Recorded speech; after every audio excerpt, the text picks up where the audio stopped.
Hey guys, welcome back to my YouTube channel. Today I have my friend Jess here. I talk about her like almost all the time. I'm pretty sure I added her in my last video, but it's fine. So she's here today to talk about the Enneagram. So these are just going to be like basic questions and concerns that people might have, or if you're interested or never even heard of it. I'm an Enneagram 6 and she's an Enneagram 2. So of course, if you have any questions specifically at the end of this video and want to put it in the comments or message me or her, I will drop her Instagram in here, and you can just ask away. But we're trying to make this more for overall. Maybe some other time we'll do it again and focus on each individual number. She is super educated in terms of everything Enneagram. She has taught some of her classes, and she has like 1,000 books about the Enneagram. I want to like borrow all of them. I don't know how she has time to read them, but it's fantastic. And she actually has an Instagram account for the Enneagram called the Christian Enneagram. So if you want to check that out too, that would be cool. Just giving her some love. So hey Jess. Hi, how are you doing? I'm good. How are you? I'm good. I'm excited. Me too. So what is the Enneagram like as a basic starter? The Enneagram is really just a personality typology. So it kind of divides people into 9 different types based on what their biggest motivator in life is. So yeah, that's it as a summary. It helps people understand who they are, what their motives are, to kind of self-knowledge and self-realizing. So what would the difference be between the, oh my gosh, I don't even know what it is, what it's called, like Myers-Briggs or something like that? What is the difference between that and the Enneagram? So Myers-Briggs is, there's this one quote that's, Myers-Briggs is how the world sees you, while the Enneagram is how you see the world. So Myers-Briggs, there's only like 4 different like types that you can be, like the INFJ, I'm not sure what all of them are, but it's similar, and there's parts of the Myers-Briggs that work very well with the Enneagram, but they're very different. I also feel like Myers-Briggs was really popular with kind of the older generation, like our parents, and kind of the business world, and it was really popular with that age and that demographic, but now the Enneagram is kind of taking its place, and the Enneagram is becoming more popular with our generation, millennials, specifically in like Christian colleges and Christian environments. So do you think it's a trend, or do you think it's really like taking hold and people are actually like sticking to it and learning from it? I think that there's a bit of both, which is something I've struggled with, because there are a lot of Enneagram Instagrams that are very kind of cliche and will like, what are the memes of the Enneagram and stuff like that, but there also are a lot of deep work that comes with the Enneagram. So it's, with Myers-Briggs, it's really just like, oh, like what is your type? Like, oh, that's cool. Like, what is your type? Let's see how we compare. And there are like inner work that comes with that, but I feel like the Enneagram has more inner work. There's specific things that you can do once you know your type to kind of grow and develop as a person. So it's not just like a label, but it can, if you use it in the way that I think a lot of the authors want you to, then it can also be a lot of growth, not just a label. Yeah, definitely not fitting you necessarily into a box, because I know that's what a lot of people are concerned about, is like, oh, well, this is just something that'll like define me. And it's like, no, it's not. You're not fully understanding what the Enneagram is, and that's why we're here to like explain that. Yeah, and I think it's also hard because I do think some people use it that way. In The Road Back to You, there's a quote that's, the Enneagram doesn't put you in a box. It shows you the box you're already in and how to get out of it. But I also think that if the Enneagram is misused, which I think it can be, then it can just be a label, and it can just be a box that you put yourself and others in when you only see them as the type that they identify as. Yeah, I feel like with anything, it's kind of like how you use it and your perspective of it is really what determines how it will change your life or not change your life. Yeah. So is there like a test you can take, or how should you really approach the Enneagram?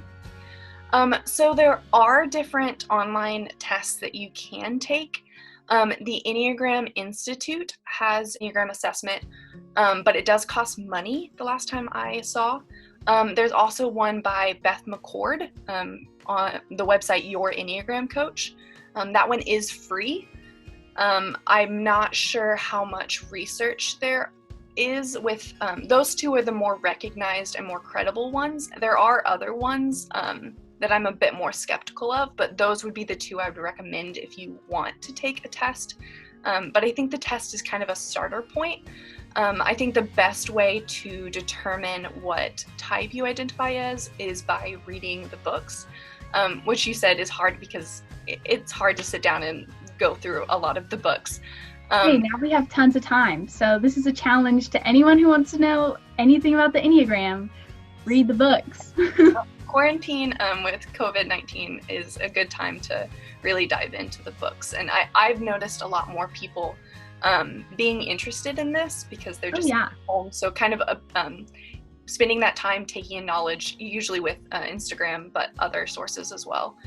I definitely have seen like a growth in people wanting to figure out what this is because they have time to. Yeah, that's really good. I mean, it's encouraging for all of us out there. So when approaching the Enneagram and not knowing your type, is that the first thing that you should focus on, or should you focus on all of the numbers as a whole and how they work together? I think there's different levels, and it also depends on what you want from the Enneagram. You can just read the book and be like, oh, this is what I am. I'm going to work on myself. But I also think the Enneagram works best when you look at it holistically, if you have time to do that. Because, I mean, there's 9 different types. There's a lot of information. But when you fully know the typology as a whole thing, like, yes, I know that I'm a 2, but I also know that you're a 6. And so I know how I can interact with you, or in different situations, like how to make those things better, how to love you as a person better, how to approach you in times of conflict. So it can be interpersonal, but it also can be very much like social growth as well when you look at it holistically. But it's really what you want to get out of it, and I think that you can do both, but I recommend looking at it as a whole. So would you want to run through a quick like play-by-play of the types and just telling us what they are and all that jazz? So the Enneagram, like I said before, is split up into 9 different types. Each of the types have a number that is associated with them, but also they have a title. And then they're kind of described based on the basic fear and the basic desire of each of the type. There's different things that go along with that, and how those play out in how they represent or how they live out their basic fear or their basic desire. But so one is called the reformer or the perfectionist. They kind of have a fear of being seen as corrupt or evil, and they desire to be good and have integrity. The 2, which is what I identify as, is known as the helper. They have this deep fear of being unwanted or unworthy of love, and they really just desire to be seen as loved or needed. The 3 is the achiever. They can have this fear of being worthless and desire to feel valued or worthwhile. The 4 is the romantic or the individualist. They have this fear of having no identity or personal significance or connectedness. So they desire to find themselves, to find a personal significance or a thing that makes them unique. And if they can't find that, then sometimes they'll create it. The 5 is the investigator.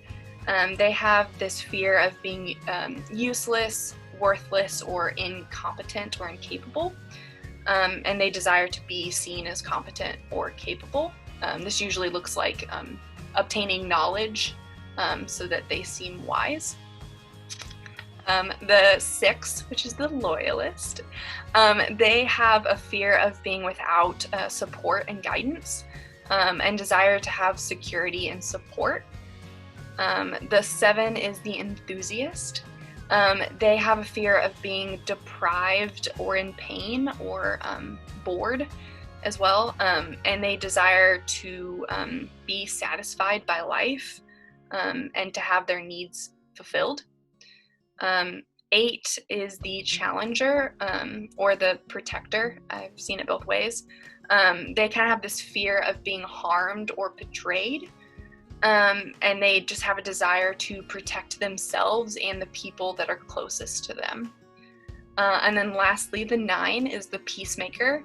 And they have a fear of being lost or separated or having internal conflict or external conflict. And they desire to have inner peace and stability to kind of have like this peace of mind. So that is all of the types. Well, thank you for sharing. So when it comes to identifying the Enneagram and knowing your type, what happens if you can like kind of identify with all of them? What would you suggest, or how do you go about that?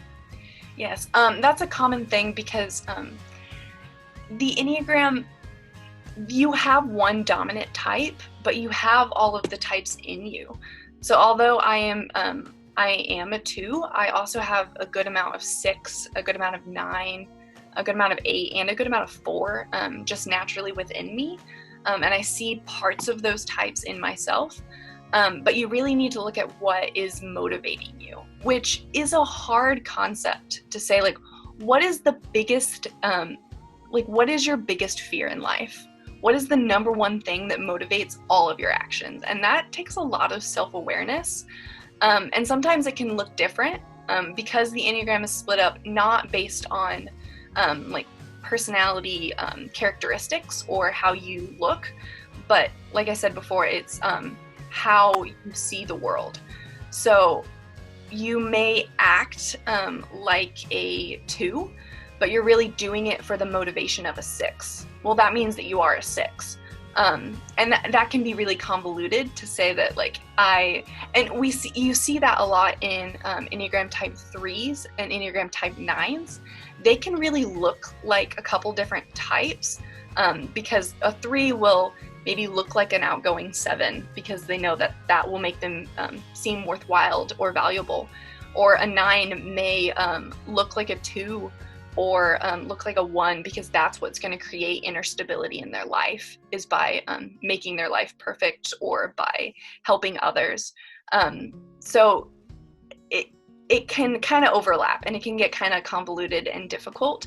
But once you identify what your type is, for me, it made a lot of sense. Once I realized that I was a 2 and could understand what that meant, I look back on a lot of my past decisions and a lot of my past actions and realized, like, oh, this makes sense. Like, that's why I did this, is because I was trying to get this out of it, which can be very painful when you look back at some decisions that weren't necessarily the best or the healthiest. But it can kind of give light and especially vocabulary to the things that all of us kind of experience anyway, but being able to articulate that to another person. Yeah. So would you suggest doing this as a kid, a young adult, an adult, or what's the good age? Yeah. So I'm kind of really big into personality psychology. I'm a psychology major, but personality psychology is where my passion is. And a lot of those theorists say that personality isn't settled until age 30. Wow. Yeah, so there's a lot of debate on that. Some authors will say that neither of us are 30. We're both about 21. So some Enneagram authors will say that our type might change because we're not finalized yet. Like, our personality isn't solid. But then there's other authors that will say that you were kind of born with your type.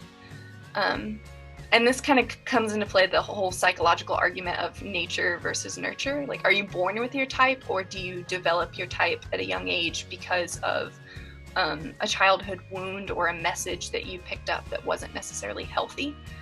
I personally think that you can grow a lot by looking at the Enneagram as a young adult in your 20s, but I definitely think at age like 10 or younger, I don't think that that's necessarily useful.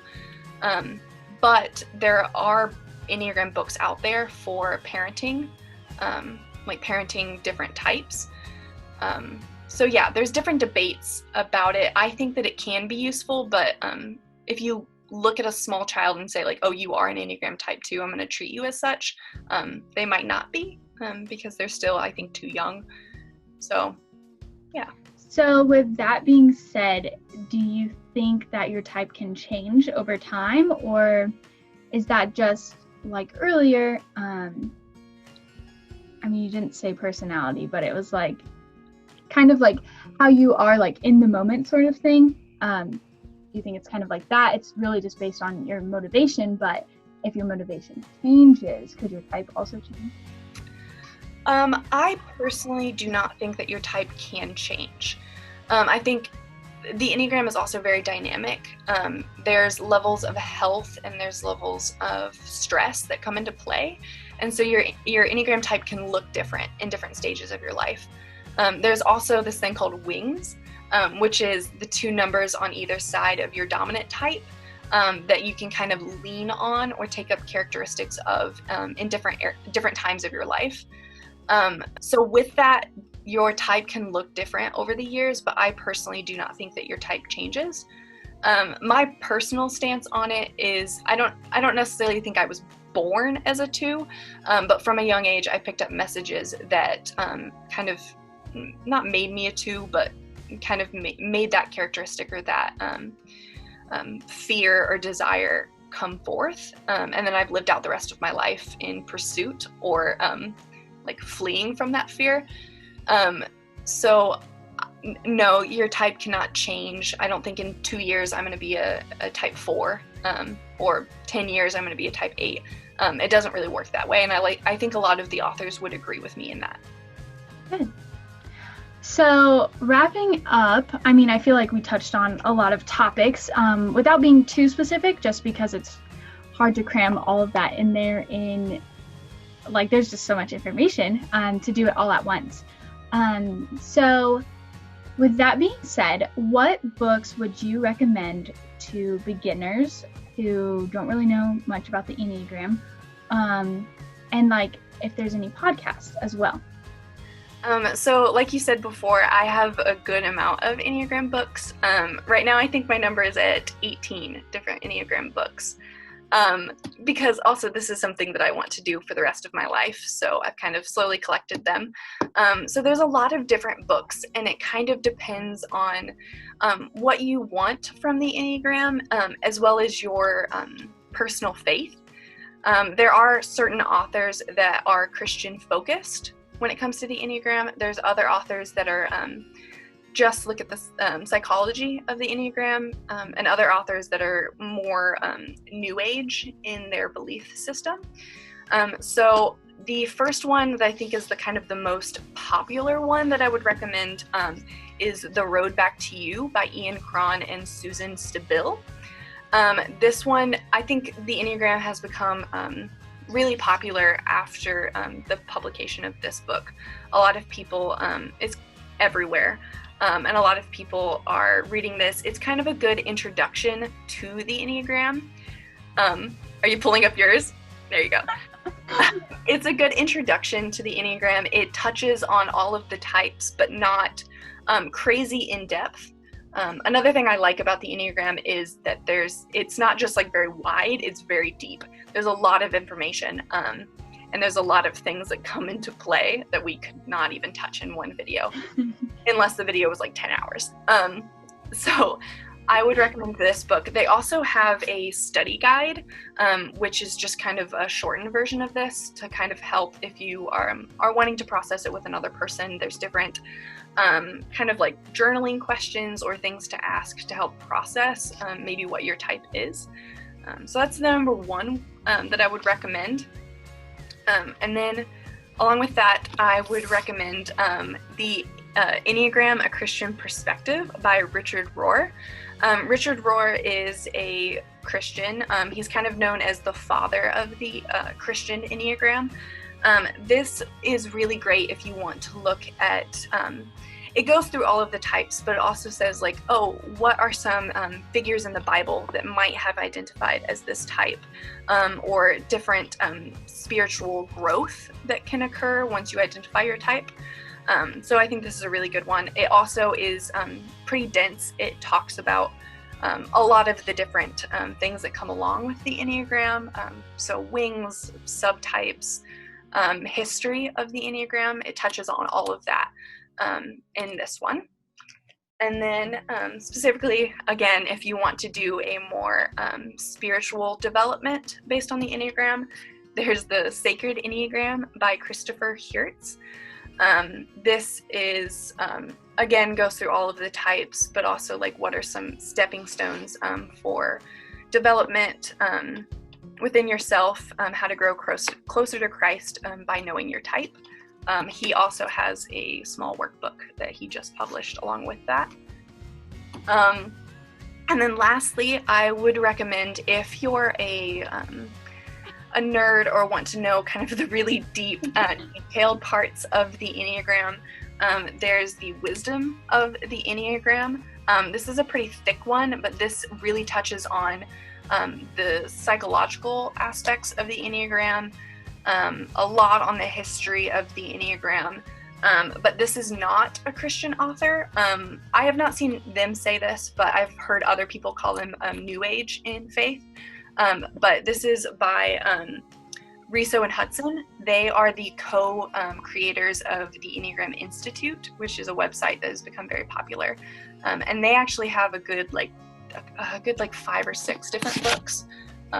Here's another one that they both wrote, but this is also very thick. So if you want to know really the details or really dive into the Enneagram, I would recommend the books by them.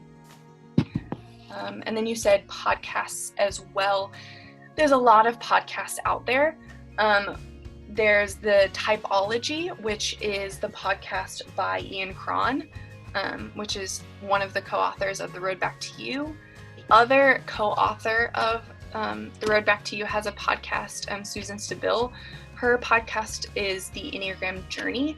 She interviews different people that identify with certain types and kind of have them elaborate more on some of their personal struggles, being their type, how they've overcome different obstacles, and how they interact with God. She's also a Christian author. So those are the ones that I would recommend that I think are the best. Awesome. Well, this was really, really helpful, at least for me, so I hope it was for you guys watching too. And I had a lot of fun collaborating with you, Jess. So yeah, just thank you guys for joining us, and stay tuned for more videos. Bye.